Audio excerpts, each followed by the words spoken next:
Boa tarde a todos e a todas. Cumprimento o Vitor pela excelente palestra. Já conheci os textos do Vitor, então sabia que ia ser muito bom. Agradeço ao convite, na pessoa do Felipe, meu amigo, que eu gosto muito. E, enfim, começou hoje é sexta-feira, 5, 6 horas da tarde, eu sou a última palestrante, eu vou poupá-los, eu prometo que vai ser bem rápido. Até para depois a gente discutir, porque acho que isso é uma discussão eterna, né? Eu queria começar, sem querer copiar o Vitor, mas também fazendo uma homenagem à professora Ada, foi minha professora. E eu acho que não tem como falar desses dois temas, processo coletivo e políticas públicas, sem falar com ela. Ela esteve aqui em 2015, na Defensoria, trazendo, na época era de projeto, nem sabia que tinha virado projeto, de discussão de processo coletivo para se discutir políticas públicas, né? E ela, professor Cazu e professor Lucon. E me lembro que trazia todas as inquietações que o Vitor hoje falou, né? Como a gente pensar em fazer um melhor controle de políticas públicas. Me lembro que não havia vedação às ações individuais no projeto, mas priorizava o processo coletivo, com que eu concordo. A professora Ada sempre defendeu isso de fato, ela sempre foi fã do processo coletivo. E trazia inúmeros mecanismos democráticos, questionava, né, causa de pedir e pedido, que eu acredito que é muito diferente a causa de pedir e pedido na análise de um processo individual para o coletivo. Então, trazia todas as questões progressistas do processo coletivo, que eles falavam desde da época de discussão dos códigos modelo, né, que ela também se dedicou a isso e, por certo, nunca foi para frente, né? E era tão bom que aí, olhando, a gente fez as sugestões, havia várias sugestões, e eu falava, gente, é tão bom, como a professora Ada acha que isso vai passar? Né? E você vê o valor dela, porque ela falava depois de falar, e a gente sugeriu, ela discutiu, várias vezes discordou da gente, mas sempre com a qualidade dela, e ela falou, agora a gente precisa de apoio político de vocês para aprovar. Isso era 2015, ou seja, o tempo de crise já começava. E eu falava, gente, mas a professora Ada é muito bacana, né? Como é que ela acha que isso vai passar? Depois de ter levado tanta porrada no Congresso, já com a tentativa de reformar o processo coletivo, né? Que ela já tinha enfrentado. Talvez a saída abrupta dela tenha um elemento de desgosto aí. Talvez, justamente. Eu espero que ela não veja, porque eu até falei, gente, melhor nem mexer no processo coletivo agora, porque eu tenho medo de retrocessos. Nem é o caso de se mexer, me parece, nesse momento, né? Vamos deixar, pelo menos o CDC está aí, mas a gente conseguiu colocar algumas coisas ali, queira ou não, o STJ, por hora, às vezes interpreta positivamente, às vezes negativamente. E se a gente for olhar, na verdade, a história do processo coletivo foi, tirando a parte da aprovação da ação civil pública, ali em 85, e depois do CDC em 90, e aí veio o ECA, a Lei de Improbidade Administrativa, o Estatuto da Cidade, esse foi o momento de florescer do direito, né? E depois foi só desgosto mesmo, né?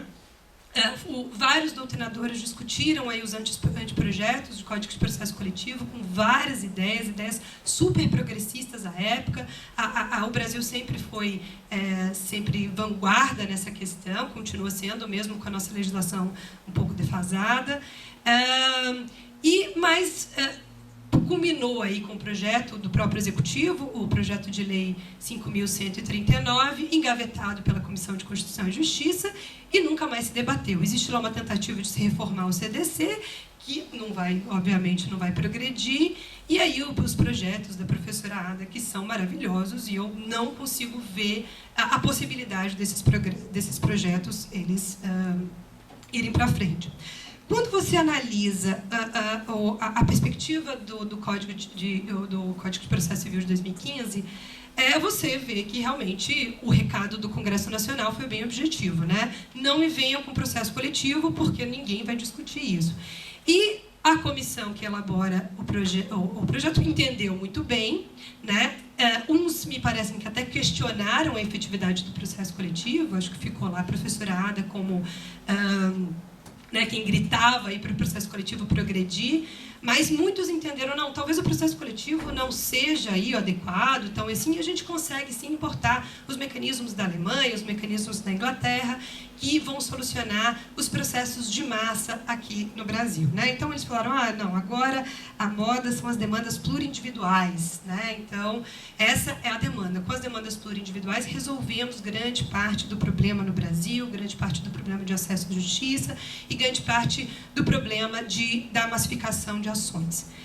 Sim, mas se a gente for analisar para esses instrumentos, recursos especiais, o IRDR e recursos extraordinários repetitivos, a gente vai ver que tinha um único valor ali por trás deles: economia processual e racionalização de processos. Ponto.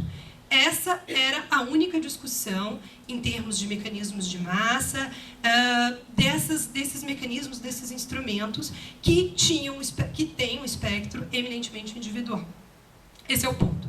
Quando a gente vai analisar todos os princípios do processo coletivo, a gente vê que a questão é muito maior, né? E a professora Ada, a professora Cazu sempre falaram isso. Nós estamos falando de acesso à justiça, né? A gente não está falando de jurisdicionados que estão já no judiciário, e, obviamente, tem um direito constitucional, uma garantia constitucional de uma solução jurídica em tempo razoável. Não é só isso. O processo coletivo ele transcende essa questão.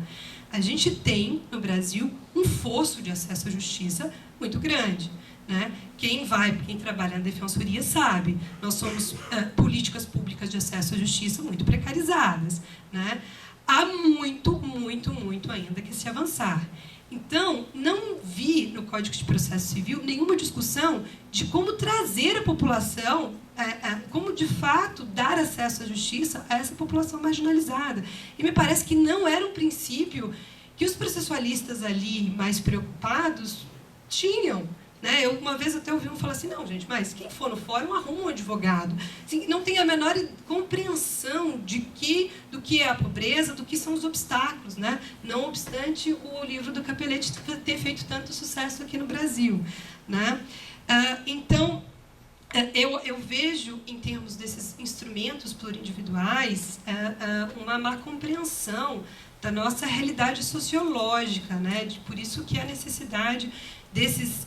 Eu sei que a sociologia se envolveu no tema acesso à justiça logo depois da década de 80, mas ela precisa se envolver ainda mais, né? Talvez os sociólogos venham dizer para a gente qual é o fosso que a gente tem, o problema que o acesso à justiça ele implica em relação à efetivação dos próprios direitos constitucionais, né? De outros. Então, houve, inclusive, um membro da comissão que elaborou o Código de Processo Civil de 2015, dizendo que eles deveriam rechaçar a ideologia coletivizante. Eu acho que até para dar uma cutucada na professora Ada, né, que sempre falou do processo coletivo, sempre falava, olha, precisamos, o processo coletivo, não esqueça deles aí, ainda que não se insira, então, no Código de Processo Civil, vamos deixar a margem aberta, né? E ele disse, olha, a gente precisa fazer uma reavaliação do processo coletivo, porque nos Estados Unidos o processo coletivo está em crise, as class actions estão em crise. Lá se está discutindo, e ele foi estudar lá, foi um dos grandes doutrinadores aí que subsidiaram aí as discussões do CPC de 2015, falou, olha, eu fui para os Estados Unidos, e lá eles, que têm uma legislação desde 1938, e tem ali uma ampla ideias, sempre foram muito progressistas em processo coletivo, hoje eles estão discutindo. E a gente precisa olhar para os Estados Unidos para entender, até porque, de fato, parte da nossa legislação foi baseada nas class actions. Né? Eles falavam, olha, o grande problema hoje que está se discute nos Estados Unidos, primeiro, eles concluíram que quem ganha dinheiro hoje lá com as class actions são os advogados, porque lá o incentivo, o impulso para entrar com as ações coletivas é que os advogados entrem em favor dos indivíduos e depois consigam um valor, arquem com esses custos, depois consigam aí os honorários e tenham esse reembolso. E para eles estavam verificando que era bastante interessante para a categoria de advogados entrar com essas ações coletivas. Né? Isso era uma das questões. Para os jurisdicionados talvez não tinha tanta efetividade. E outra, eles falavam, justamente por causa disso, os advogados eles estão forçando ações coletivas. Então, em muitos casos, não se vê uma situação homogênea, se entra com uma ação coletiva justamente só para conseguir os honorários advocatícios. E, no final, você tem aquela sentença executiva, aquela sentença genérica muito aberta, e você não consegue executar, até porque a execução fica perdido ali naquela sentença, que é quase uma norma aberta, né? E a professora Ada respondeu a esse doutrinador, dizendo, olha, primeiro, a nossa legitimidade não tem nada a ver com os Estados Unidos, né? Aqui se construiu uma outra legitimidade que o Capelletti falava, né, que é a legitimidade ideológica. E aí, escolhendo representantes que me parecem acertados nesse momento, acho que são representantes que eu acho que vale investir, Defensoria, Ministério Público, e me parece muito importante que hoje se retira muito do debate, que são as associações. Me parece que deveriam ser as grandes protagonistas, mas hoje se retiram do debate e renunciam a esse direito tão importante, né? Que é esse poder tão importante que é o entrar com a ação coletiva. Então, a nossa legitimidade tem nada a ver com as class actions, né? Nesse ponto é absolutamente dissonante, né? E outra questão, o nosso problema de ação coletiva é dar acesso à justiça a quem não consegue chegar realmente no tribunal, a quem não consegue ser um jurisdicionado. É um problema que a gente vê aqui fácil, as creches. Quem chega nas creches? Quem chega nas creches hoje são as pessoas melhores informadas que vão na defensoria. Outras que não têm informação, por déficit de informação, por morar numa periferia, longe do fórum, por estar numa zona rural, não vai chegar na defensoria, não vai ter direito a esses bens sociais, eles vão continuar com grande força de acesso à justiça. Então, né, não, o processo coletivo aí seria muito importante, principalmente de direitos coletivos estrito senso, seriam muito importantes para satisfazer um direito, e principalmente os direitos sociais deles, né? E outra coisa, se o processo coletivo é ruim, vamos debater o processo coletivo, né? O que é ruim? A legitimidade é ruim? Então, vamos debater. Eu até elenquei aqui alguns pontos que eu acho que deviam ser debatidos, né? Por exemplo, por que o processo coletivo não tem prioridade de tramitação se o ERDR tem? Né? Qual a razão? O grande problema do processo coletivo é a demora. Ninguém quer esperar o processo coletivo. Bom, então vamos dizer que a gente tem um instrumento importante que tem que estar na frente de todo mundo, né? Salvo, logicamente, os remédios constitucionais importantes. Eu, particularmente, se a professora Ada não concordava, eu acho que tem que rever a coisa julgada segundo o eventum litis, né? Tem que dar efetividade ao processo coletivo. O processo coletivo ele tem que ser bacana, objetivo, democrático, discutir e ter uma decisão, sim, interpartes, que vincule a todos, sem prejuízo, principalmente em sede de políticas públicas, do que a professora Ada falava, que a coisa julgada rebus sic stantibus. Lógico que vai flexibilizar um pouco a coisa julgada, mas com políticas públicas tem que ser assim. Amanhã mudou o cenário, saímos da crise, vamos melhorar isso aí, né? Não é que está em coisa julgada, o processo coletivo está imutabilizando aquilo. Mudou o cenário, mudou o orçamento, mudaram as premissas, mudaram os paradigmas. Por óbvio que a gente vai discutir de novo, né? O artigo 104 do Código de Defesa do Consumidor, falando que, né, o jurisdicionado individual que tiver a mesma demanda que a ação coletiva pode optar se ele quer suspender ou não o seu processo individual. Isso é um pouco mitigado pelo STJ, mas, de fato, né, se a Defensoria está pedindo uma insulina para todos, eu acho bastante razoável que o processo coletivo corra e que as ações individuais fiquem suspensas, na minha opinião, como acontece hoje com o IRDR e os casos pilotos todos, e o processo coletivo corra, que é o objetivo, e aí as ações individuais fiquem, obviamente, sobrestadas. Tá? Então, revisitar a conexão, revisitar a continência, revisitar causa de pedir e pedido, revisitar o inquérito civil, a exclusividade do inquérito civil, não tem mais embasamento constitucional, teórico, fático, para falar que só a exclusividade do Ministério Público em fazer a abertura do inquérito civil. Isso não tem mais lógica. Isso que lá foi fruto de lobby do Ministério Público na década de 80, que a Defensoria ainda não existia, né? Revisitar a ação coletiva passiva, a legitimidade ativa, passiva, não sei, será que a gente tem que franquear a legitimidade para os indivíduos? Talvez sim, né? E nesse ponto eu até achava muito interessante o artigo 333 do Código de Processo Civil, que era o único que trazia alguma coisa referente, uma coisa concreta referente ao processo coletivo, que falava que era possível a conversão da ação individual em ação coletiva, né?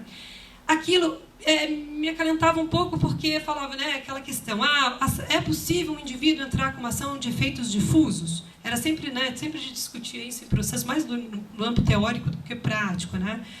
E aí, não, só quem é legitimado. Então ele fica esperando só e representa o MP e a Defensoria, né? Assim, não, nesse caso, então, o MP e a Defensoria não fez nada, o indivíduo, ele provoca, passa-se, então, fica ali, se ele quiser, como litisconsórcio unitário, a Defensoria Pública e o Ministério Público assumem, e a questão se resolve, né? E se resolvem aí com o fim das ações pseudo-individuais, né? Que, na verdade, não são individuais, são coletivas. E a gente para de dar tratamento individual a essas ações de efeitos difusos, né? Porque senão não adianta nada também a gente aceitar ações individuais com efeitos difusos e ficar debatendo aqui leis, código de processo coletivo, não adianta nada se a gente não entender exatamente qual é o instrumento que a gente está usando, tá? Então, eu acho que comparar a crise que os Estados Unidos está tendo com o nosso sistema processual, político e sociológico é um grave erro, né? Agora eu estou estudando um pouco as ações coletivas passivas. As ações coletivas passivas nos Estados Unidos não tem nada a ver com quando a gente traz aqui para o Brasil. Os exemplos lá são de patentes, né? Para quem usa patente do outro, quem usa questões de ações em bolsas de valores, questão de downloads. Quer dizer, lá é um problema. Quando a gente fala de ação coletiva passiva aqui, quem fala disso fala, por exemplo, as reintegrações de posse multitudinárias. Mas são coisas completamente diferentes. Quando a gente fala dos litígios coletivos de posse, que a gente está tanto discutindo agora no Código de Processo Civil, no artigo 554, salvo engano, que agora, queira ou não, o Código de Processo Civil fala litígios coletivos de posse, né? Bonito, para a gente poxa, tem posse primeiro, né? Porque antes era a invasão que a gente tinha, que eu vi o tempo inteiro, né? E é coletivo, quer dizer, tem gente lá, né? Porque a gente sabe que na prática assume essas ações, o juiz não sabe quantas pessoas lá e não quer saber. Né? Então você pode concordar ou não com a ação coletiva passiva aqui no Brasil, mas o fato é, as ações individuais não estão dando conta. Ninguém nessas ações de litígios coletivos de posse está tendo acesso à justiça. O juiz publica no Diário Oficial, quando cita 2, 3 pessoas ali, e liminar, independente se é posse nova, posse velha, você não quer nem saber também, porque o problema, né? Eliminar, e ponto. E aí não dá nem tempo de chegar, né? Então, vejam, o instrumento nosso da ação coletiva passiva, você pode criticar ou não, eu acho que tem várias críticas na ação coletiva passiva trazendo para o nosso ordenamento. Mas quando a gente pensa para cá, é para dar acesso à justiça.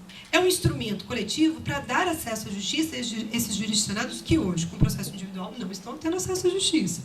Então, a realidade, a gente pode ter espelhado, por óbvio, o direito comparado é super interessante, mas não dá para a gente trazer nem a realidade da Itália, que eu desconheço, a parte sociológica, e nem a parte sociológica dos Estados Unidos, que são completamente diferentes, né?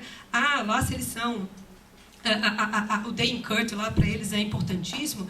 Tudo bem, agora quem tem day in court aqui no Brasil, gente? Essa é a realidade que a gente tem que encarar. Eu quero meu dia na corte. Mas quem tem dia na corte? 20% da população tem seu dia na corte. Então, desculpa, não tem isso. A gente precisa reivindicar roupa adequada para ter o dia na corte. Mas a gente está pedindo, por favor, para não mangueirar a pessoa em uma situação de rua. A gente está pedindo, pelo amor de Deus, para não tratar a questão do consumo de drogas como crime, e sim como política pública. Enfim, nós estamos pedindo o básico aqui, né? Então, nós estamos no começo ainda, né? Não adianta comparar o nosso sistema processual. Dizem, mas o direito, assim como o processo, ele é fruto das nossas ideologias, da nossa cultura, da política, da filosofia. Justamente, né? A cultura, a parte sociológica, a parte política dos Estados Unidos é uma, a nossa é outra completamente diferente, né? E se a gente não prestar atenção no nosso processo coletivo, porque de fato ocorre, a gente vai realmente errar muito, como me parece que a gente está errando muito quando a gente não dá ênfase ao processo coletivo. Então, eu sou uma entusiasta do processo coletivo. A Defensoria Pública entra com ações, muitas vezes, de direitos coletivos estrito sensu. Nós estamos falando principalmente de direitos difusos. Então, o processo coletivo é importante, sim, para a gente. Precisamos de um outro instrumento normativo para melhorar o processo coletivo. Não tenho nenhuma esperança que isso vá acontecer muito pelo contrário, o STF recentemente deu vários passos atrás para exigir das associações expressa autorização para atuar em nome dos associados, ou seja, enfraquecendo as associações que já pouco ajuizam as ações civis públicas. Então, enfim, tempos de crise, processo coletivo em crise, principalmente até porque a ideologia está muito ruim. Estou muito pessimista, mas acho que foi todo mundo muito pessimista. Estou na toada, né? Eu agradeço, eu fico à disposição também para outras manifestações.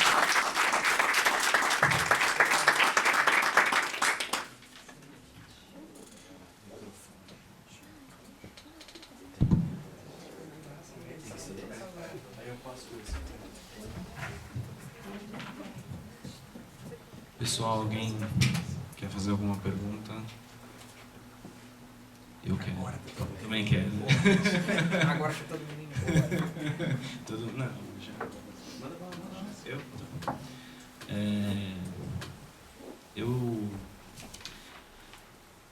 Boa parte dos temas, né, que a gente tratou aqui foi de reformas ou que já foram empurradas com uma celeridade incompatível com o impacto social que aquelas legislações teriam, ou que estão em vias de, algumas até que, enfim, são ressuscitadas, né, e andam a toque de caixa. Quer dizer, muito do que a gente verificou de problema aqui foi de falta de debate, foi falta de participação democrática, de construção coletiva, né, de normas e de políticas que vão impactar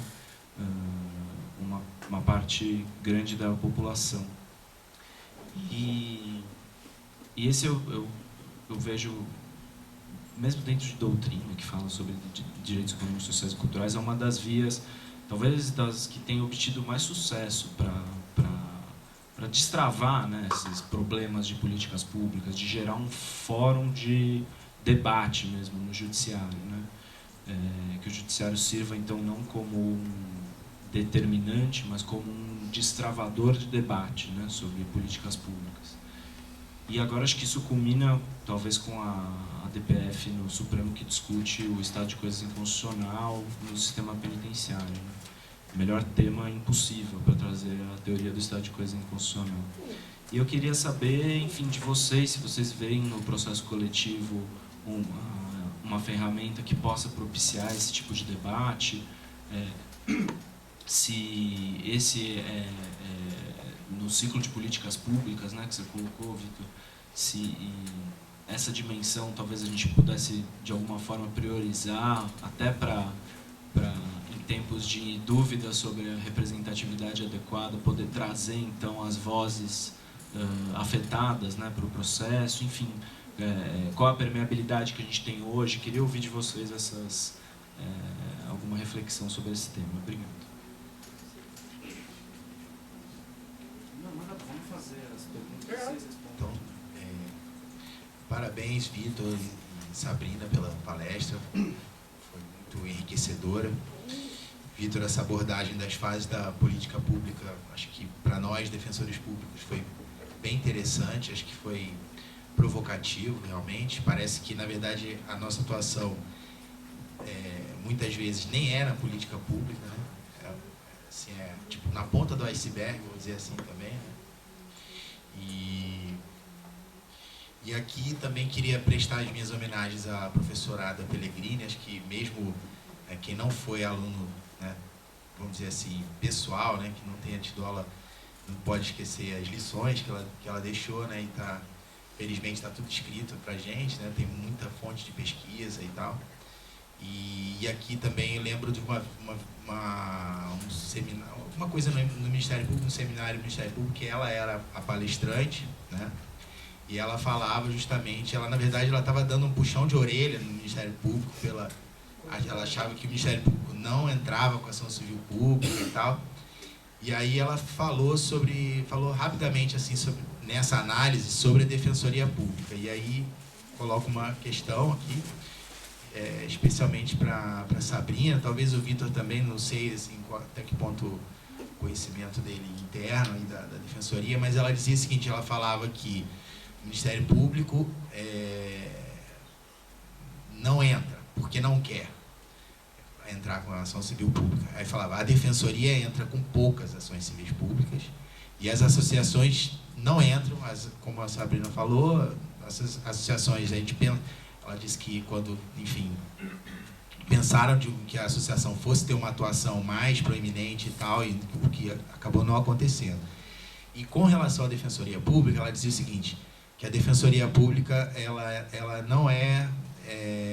não tem uma organização talhada para as ações civis públicas. Ela dizia que, enfim,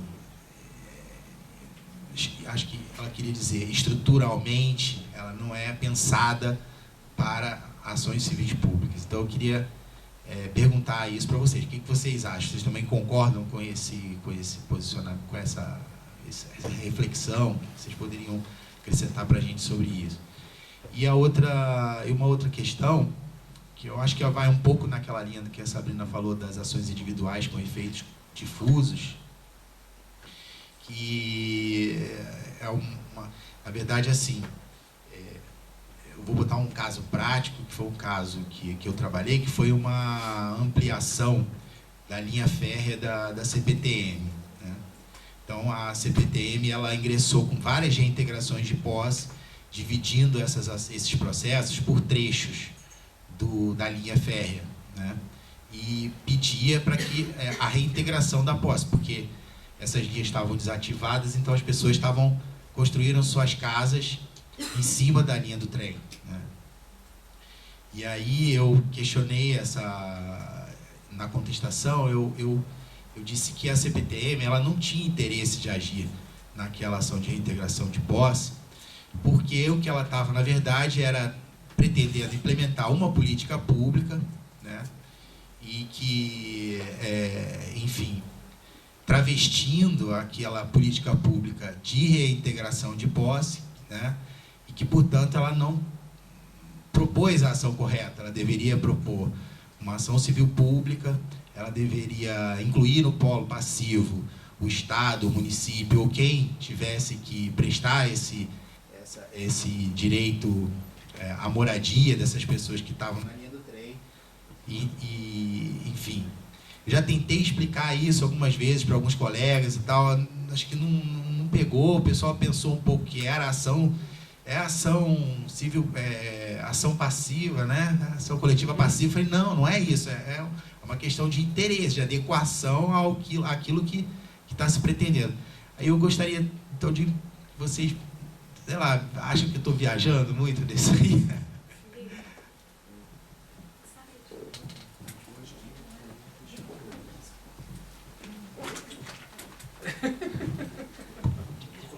Obrigada.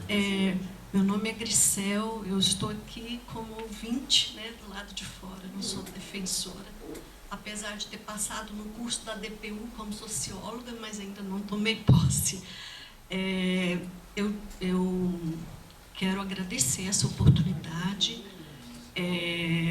e dizer que de ontem para hoje eu passei assim por vários momentos, né, de humor. Cheguei a compartilhar aqui com a Rita que cheguei a ficar bem triste ontem, deu vontade até de chorar aqui algumas vezes. Mas hoje a provocação que o Vitor fez a respeito do escudo da vedação do retrocesso social me fez pensar que algumas coisas estão dadas, né? Infelizmente, até que a gente consiga rever, né, politicamente, juridicamente, socialmente, o que está acontecendo no nosso país, algumas coisas estão dadas e nós temos que trabalhar com isso, né? E eu quero lembrar vocês que há 15 anos atrás eu estava entrando no Ministério da Educação, eu sou de Brasília, estava entrando no Ministério da Educação e ouvi uma palestra do TCU a respeito de controle de políticas públicas. E há 15 anos atrás o TCU começou a entrar nesse universo por causa da atuação dele, né? E eles foram muito criticados, mas eles criaram um núcleo de análise de políticas públicas dentro do TCU, que hoje é um grande trabalho que eles têm. E eu sou especialista em políticas públicas e digo para vocês que o trabalho deles é excelente nessa área. Então, vejo hoje a Defensoria Pública entrando também. Parabenizo o Vitor pela fala a respeito de que, desafiando, né, os defensores a conhecer melhor a formulação e as etapas das políticas públicas. Ontem a professora Hélida já havia desafiado vocês para que vocês conheçam o orçamento, e hoje que vocês... Então, essa linguagem é a linguagem que precisa ser dominada, é preciso falar essa linguagem, é preciso criar expertise, conhecimento, para que vocês tenham mais autoridade para falar. E outra coisa que eu quero também reforçar, o que o Vitor disse, é que esse diálogo multiprofissional, orgânico, ele é fundamental para que vocês possam ter um conhecimento mais amplo, porque o que vocês tratam é muito complexo. Então, é necessário que o olhar multiprofissional ajude vocês a elaborar respostas para a complexidade social com que vocês estão tratando. Quero agradecer muito a oportunidade de estar aqui. Parabéns para vocês.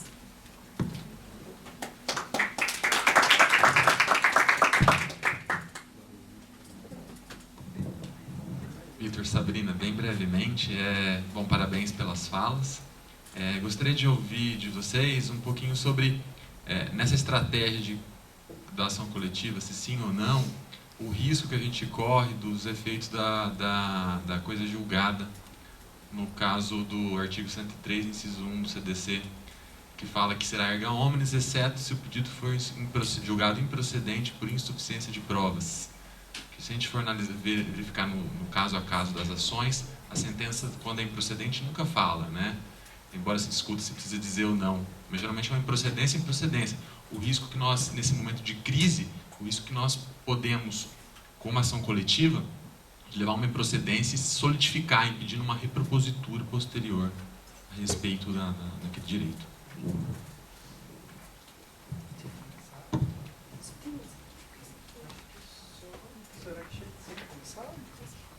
Bom, eu anotei aqui, eu vou me arriscar a responder todas e a Sabrina traz a visão dela, né?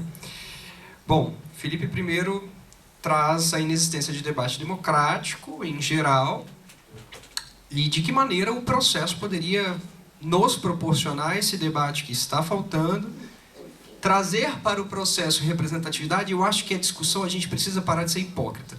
A gente questiona muito a representatividade do processo, mas qual representatividade a gente tem no voto? Então a gente precisa parar com a hipocrisia, porque não tem representatividade nenhuma no voto. E é falando sério, não é discurso panfletário. Está aberto, está aberta. As compras de MP, as compras de projetos que viram lei, passam, como eu digo, passam pelo dinheiro e não pelo voto. Então, qual é a representatividade que a gente tem? Por que exigir tanto representatividade no processo se não há nenhuma no âmbito tradicionalmente democrático? Então, acho que é hipocrisia, e a gente precisa lidar com isso como hipocrisia. De que maneira trazer esse debate democrático para dentro do processo? Existe algum momento de permeabilidade, sobretudo nessas fases da política pública? Olha, Felipe, a gente tem ainda no setor técnico do Poder Executivo alguma permeabilidade. Os setores que são técnicos, eles costumam trabalhar com muita honestidade no mistério deles. Então, geralmente, quando tem que haver diálogo com a sociedade, há algum diálogo com as limitações que eles mesmos têm de se comunicar, e eu acho que falta muito uso de redes sociais. É claro, gente, a população de rua não vai usar rede social, mas eu falo uso de redes sociais para se comunicar com organizações, com sociedade mobilizada, né? E com outros atores, Defensoria, Ministério Público, por que não? Eu acho que há alguma permeabilidade, mas a permeabilidade que ela pode ser alcançada no processo, Felipe, eu acho que a Defensoria ela já consegue fazer, é quem faz melhor hoje, pelas audiências públicas. Tá? Agora, trazer o debate democrático no curso, nessas etapas das políticas públicas, eu acho que é pela via da provocação mesmo. Muitas vezes é pela via do conflito. O conflito que uma ação instaura, que gera o caos, e aí eu ponho isso para discussão. E quando a gente fala de litígio estratégico, eu sempre vou me lembrar... Bom, quem jogar no Google vai achar, né? Então não tem... durante um tempo eu falei com a Heloísa que eu tinha medo disso, mas eu fiz mesmo assim. Foi aquele medo, sabe, montanha-russa? Eu quero muito. Quando aconteceu o primeiro episódio de desastre lá no presídio de Pedrinhas, em que a Rosiana Sarney ainda era governadora, houve uma mobilização de coletivo de advogados para pedir o impeachment dela. E pediram parecer a 3 professores, ao Toron, ao Oscar Vilhena e, curiosamente, a mim, eu junto com o Toron e o Vilhena. E a Heloísa pediu, eu falei, eu tenho medo, mas vou fazer essa montanha-russa, né? E fiz, dei uma nota, um parecer pela admissibilidade do pedido de impeachment. E foi, assim, tempo recorde de arquivamento do pedido de impeachment. E aí todo mundo pode pensar, né, que frustração, que desastre. Mas não, gente, o tempo foi recorde, mas o desastre foi tão grande, a repercussão foi mundial. A Rosiana Sarney nem tentou reeleição.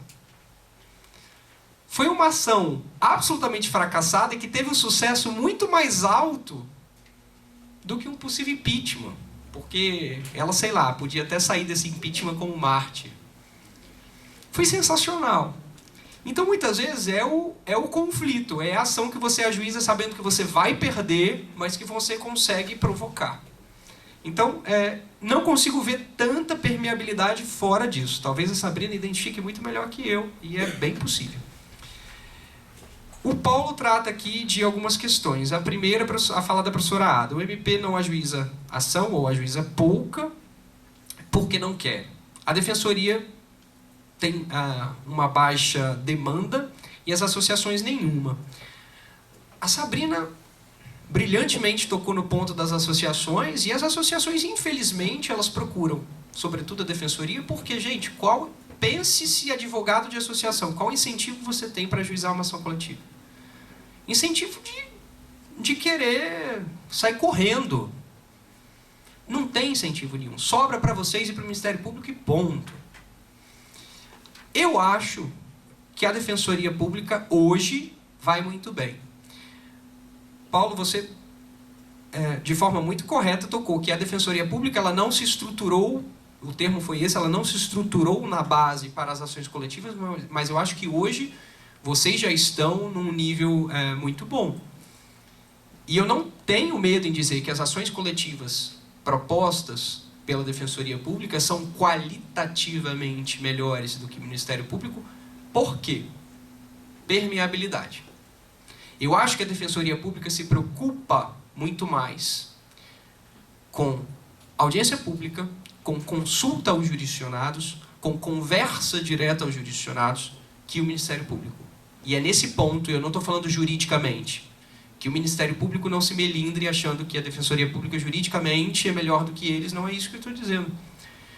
Mas quando eu digo qualitativamente é porque, quando eu trato de representatividade, eu acho que a Defensoria Pública se preocupa muito mais do que o Ministério Público. Essa é a minha crença. Então eu acho que lá atrás a professora Ada estava certa, hoje eu acho que vocês já supriram esse gap. Com relação à ampliação da linha férrea, eu quero te dizer o seguinte. Eu queria agora saber tudo o que aconteceu e poder escrever um artigo para publicar, porque eu achei sensacional. O que você falou é absolutamente perfeito. O que a CPTM tentou fazer foi, sim, como se tenta fazer sempre. Veja, esse é o nosso estado de coisa jurídico brasileiro. Eu trato tudo pelo viés da propriedade e da não propriedade. Então, o que a CPTM fez foi usar o processo civil tradicional, juridicamente ela não está incorreta, ela não está errada, usou o processo civil nos moldes tradicionais para tentar desapropriar. E o que você acusa, e o que você identifica, e o que você grita é: o que vocês estão fazendo é a violação de uma política pública travestida de direito de posse / propriedade. É isso. Você tá coberto de razão. E é um raciocínio belíssimo. Belíssimo. Não só você está certo, como é um raciocínio belíssimo e merece ser publicado cientificamente. É incrível. É incrível. Se você não quiser, pode passar que eu quero. Fazemos juntos. Porque é belíssimo. Eu acho que você está correto. A Sabrina depois pode dar a visão dela sobre isso. Mas é isso. A CPTM está errada? Juridicamente não. Ela está usando o processo civil tradicional. A sua acusação é uma acusação que é jurídico-política. A fala, eu não sei se ela disse, ou eu perdi o nome da... Grisel? A Grisel, a fala dela que eu achei interessante, do que eu falava com a Sabrina anteriormente. É lindo ver a DPU, e a Sabrina já me disse que vocês têm 2 aqui, sociólogos no quadro da Defensoria. Quem melhor do que a Defensoria para usar o que um sociólogo sabe, né? Então, eu achei incrível poder ter essa experiência, e é pena que vocês só tenham 2, porque, né, um estudo sociológico não é um estudo que eu faço. O estudo sociológico não é um parecer jurídico, né? Eu dou um parecer aqui em 2 horas, se for preciso, mas o estudo sociológico não é isso. Eu preciso levantar tantas variáveis e 2 só não vão dar conta. Ângelo, essa discussão ela já existe, ela já está posta na doutrina. Quando eu tenho ajuizamento de uma ação coletiva e ela é julgada improcedente por insuficiência de provas, a única voz que se levanta em sentido contrário é do professor Arruda Alvim. O professor Arruda Alvim ele diz que para eu cair nessa previsão do CDC, eu preciso que a sentença expressamente diga que houve o julgamento por insuficiência de provas. Todas as demais pessoas que se debruçaram sobre o tema disseram: é impossível. Insuficiência de provas é dizer que eu não tenho mecanismos, até mesmo científicos, de chegar a obter o que eu quero. E o grande exemplo foi o DNA. As ações de paternidade eram todas com base no vizinho fofoqueiro, que sabia o paradeiro daquele casal. Ninguém podia prever o DNA. Então aquelas ações lá atrás que foram julgadas sem DNA puderam depois ser rejulgadas com base no DNA, e eram ações individuais. Porque eu passei a ter uma prova que não era só uma prova, era uma prova 100%. A mesma coisa vai acontecer muito em demandas ambientais. Demandas ambientais, eu não tenho como precisar, por falta de elementos técnicos e científicos, coisas que podem surgir no futuro. Por exemplo, o nosso desastre da Samarco. A gente fala muito por cima, tinha metal pesado por lá. Mas a gente começa a ver umas coisas que a gente começa a suspeitar que tenha ligação com o fato. Por exemplo, Minas e Espírito Santo sofreram um surto de febre amarela.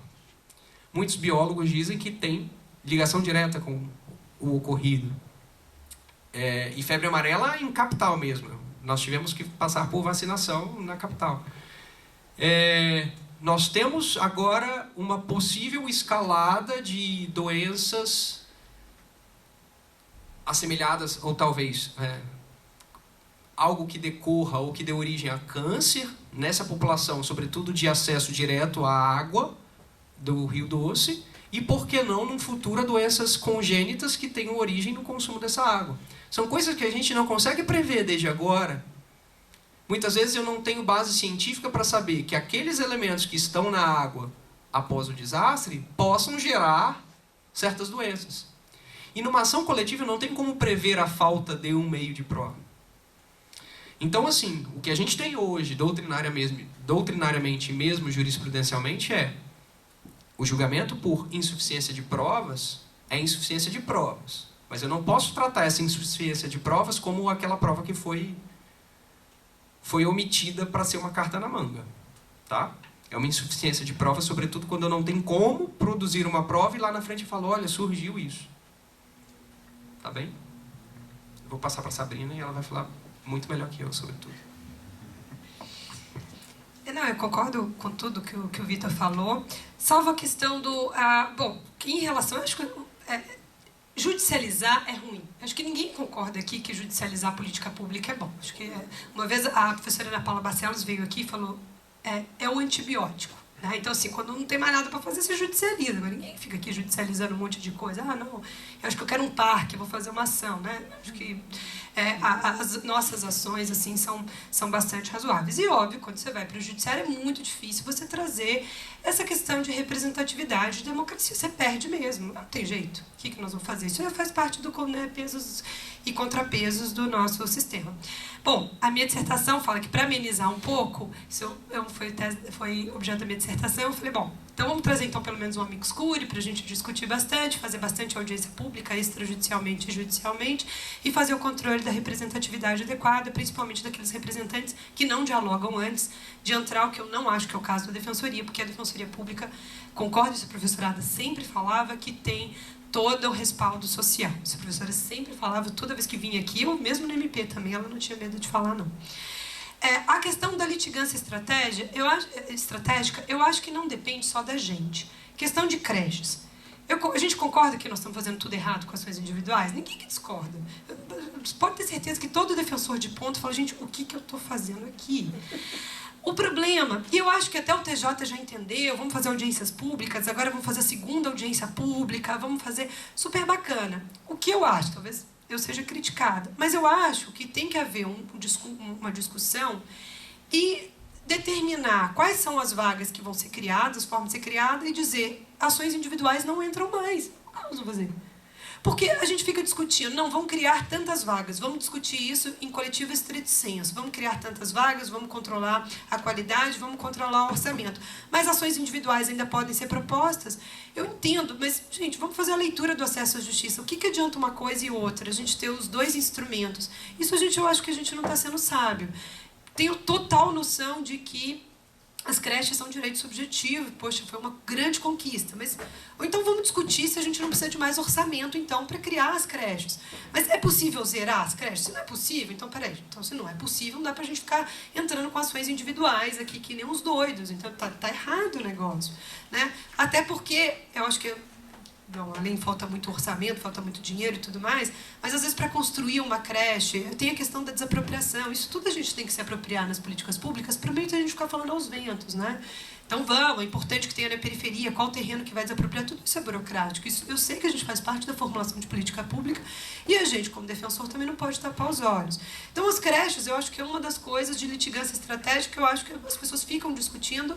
Mas eu, como defensora, vou dizer, não, ninguém entra com ação individual, porque eu não, se a pessoa com advogado particular pode entrar, não sou eu, defensora pública, dizer, não, agora nós estabelecemos que creches vão ser veiculadas pelo direito coletivo estrito sensu, então nós, como defensores, não vamos ajuizar mais ações individuais. Bom, né, você está violando o acesso à justiça, ou pelo menos violando a isonomia. Mas eu acho que a partir da segunda audiência pública, eu acho que dá para fazer isso, dá para barrar as individuais. Mas o judiciário que tem que barrar? Então, mas desde que o judiciário, com vocês, com o executivo, todos sentem e falem, esse é o plano. Esse é o plano. Essa é a fila. E para seguir esse plano eu não posso ter mais. Então eu uso mecanismos que o próprio STJ usa, eu tenho uma ação coletiva, vou tratar por essa ação coletiva e suspendo as individuais.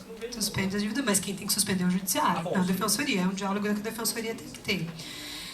Em relação à questão do Paulo, até coloquei aqui, eu acabei nem falando, problematizar a dificuldade que a DP tem estrutural de molecularizar as situações jurídicas individuais e coletivas, né? Que tem a questão do CPC, da notificação do MP e da Defensoria, para a gente é um grande problema estrutural. Acho que a gente tem ainda, com as nossas deficiências, para mim o nosso sistema também é sempre individual, o nosso sistema é triagem, né?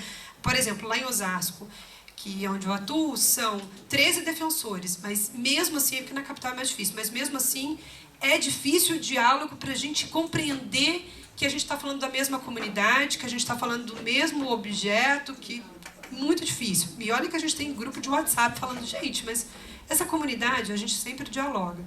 Então a gente tem que desenvolver, acho que essa parte de litigância estratégica tem que ser na nossa porta de entrada, né? Como a gente vai melhor desenvolver isso.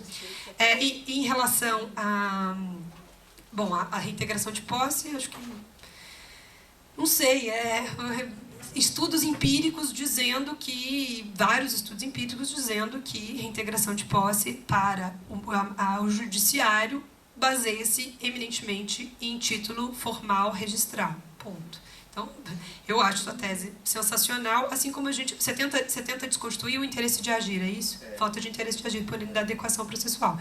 Eu acho sensacional como a gente sempre coloca preliminar na defesa, dizendo que um instrumento possessório não pode aí, veicular o direito de propriedade, né? Mas, não sei, não vejo também o momento do judiciário progredir para realmente discutir função social da posse que está na Constituição de 88. Seria até algumas. No Santa Amaro, às vezes, vocês conseguem uma de falta de interesse de agir. Não tem um juiz que dá lá? Não. Não tem essa espécie lá. Essa espécie eu não tenho. Acho que eles preferiram fazer acordo. Um acordão? Não mexe com isso, não. Então, tem outro dia eu li de pesquisa empírica de que não existe discussão de função social de propriedade em nenhum tipo de ação de reintegração de posse. Então, tá bom. Eu não sei, mas para mim eu acho que é sensacional a ideia, mas se a gente não consegue nem discutir função social da posse, eu acho difícil de discutirem isso. Mas a tese é belíssima. Em relação ao Ângelo, eu não tenho medo de ação coletiva. Eu acho o seguinte, por isso que eu defendo que não tenha ação coletiva segundo evento um litis. Segundo evento probaciones, eu acho que é super razoável, como são nos direitos difusos, coletivos estrito sensu e até nos direitos individuais homogêneos. Mas não tem que ter medo de ação coletiva. Uma vez uma ação coletiva que a gente tem certeza, bem elaborada, que a gente fez audiência pública, a gente discutiu, tem várias ações assim que a gente não tem. Lógico, é sempre difícil falar em nome, ser porta-voz das pessoas, mas tem ações. Questão da Cracolândia, tem discussão, tem que ser assim, a gente está no caminho certo, né? E por isso que eu acho que tem que ser pró e de contra. Acho que tem que mudar mesmo, acho que não tem razão da flexibilização. A gente está certo, se a gente perder, perdeu, faz parte. Isso no segundo evento litis. Agora, segundo evento probações, acho que não tem razão nenhuma, não tem como o juiz, só se ele for mágico, dizer estou julgando aqui com suficiência de provas. Não tem razão, eu acho que hoje a doutrina é bastante tranquila no critério substancial. Agora, na prática, rever coisa julgada no judiciário, na verdade é nem rever, porque nem se formou coisa julgada, mas explicar isso, assim, explicar a flexibilização de coisa julgada para o judiciário vai ser sempre um grande problema. Eu acho que isso nunca vai ser fácil.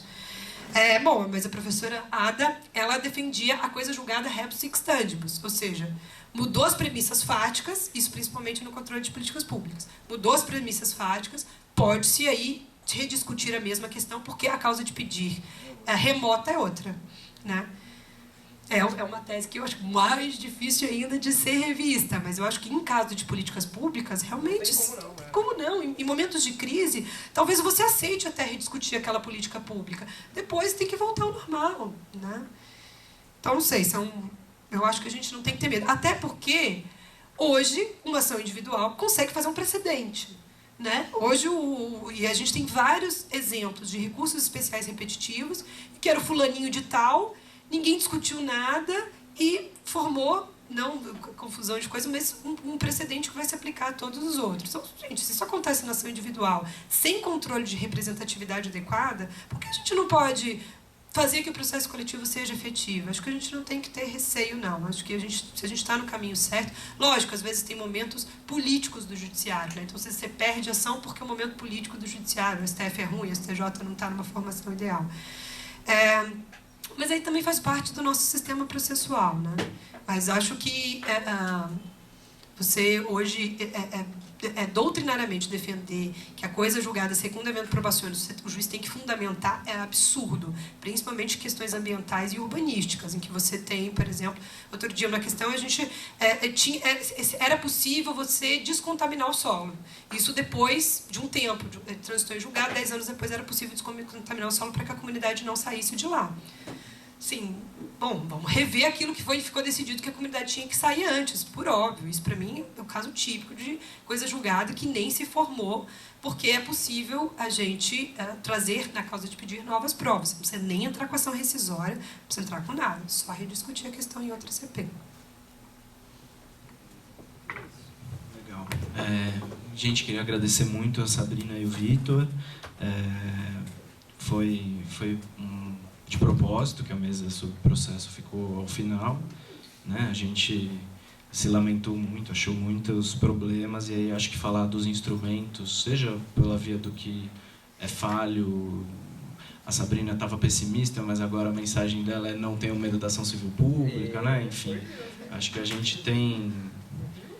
ninguém está aqui porque só queria ter certeza da sua desistência, né? Ao contrário, a gente vem procurando caminhos. Então, queria agradecer muito os dois, foi, enfim, super enriquecedor. E a todo mundo que ficou, né, até esse horário, na sexta-feira.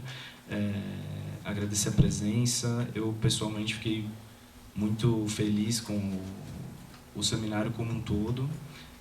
Ele, para nós da comissão de DESC, do recém-criada, né, do Núcleo de Direitos Humanos, também vai sair muita coisa aqui para a gente trabalhar, muitas ideias, muitos desafios, muita coisa que a gente acaba até deixando fora do radar. Esse foi um dos motivos também de trazer tanta gente boa. Construção da agenda. Exatamente, aqui também tem agenda, né? E, enfim, é isso. A EDEP me informou que a gravação em algum momento vai ser disponibilizada aí para o pessoal poder rever, né? A partir de terça ou quarta. Provavelmente a partir de terça ou quarta. Você vai passar Photoshop, vai fazer tudo isso. Tem todo um tratamento do negócio antes. E aí, uma última vez, não sei nem se tem novos aqui ainda, mas a gente fica super assustado com essa parte, né? Tem tantas vias, tantas abordagens possíveis. Análise do orçamento, eu falo por mim, né? Um cara que nunca estudou direito financeiro e tal, e de repente a gente vai precisar se apropriar disso, né? E acho que... Hélida, né? Brilhante. Exato, que foi quem nos chacoalhou para essa questão. Então, acho que essa coisa do internacional de direitos humanos, né? Por exemplo, eu sou um curioso, acho que a gente também não pode ter medo de ir atrás e meter a cara, sabe? Então, eu não sei se tem precedente aqui ou ali. Entra no site da ONU, entra no site da Corte Interamericana, vai atrás dos negócios. Mesma coisa, enfim, com tudo que está se falando aqui, né? Acho que aqui gerou um caldo, um instrumental muito grande para os curiosos irem atrás, né? Só desbravando que a gente vai conseguir pensar em caminhos, né? Já que está tudo tão nebuloso. Mas, enfim, deixar aqui o meu agradecimento tanto a quem compareceu quanto aos palestrantes, foi incrível, e nos vemos na batalha.